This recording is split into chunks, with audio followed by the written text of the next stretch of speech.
Hi, today I'm gonna show you how to make a outdoor tea stand.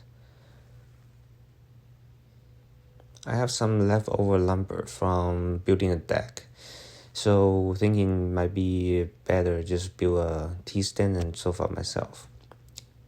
Here is the planning. I now have a longer section and a shorter section on the side, so made the planning accordingly.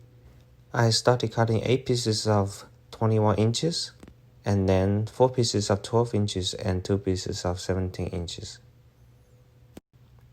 Then I joined them together. The way I did it is by drilling pocket holes. And this is a good brand that I use for drilling the pocket hole, even come with the pocket hole screws. I will make a separate video to show you how to set up and drill pocket holes. With pocket hole drilled, I start putting them together into frame. As you can see, there are 2 long sidebars and 2 short sidebars.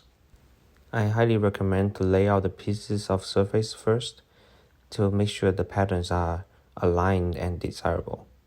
Now you can flip the stand over, start putting jig holes and secure them into the frame. That's the final look. And now the tea stand is ready for seal and stain. I bought the painting kit and stain and seal 2-in-1 from Home Depot, and that's how it looks after painting. Great, please subscribe.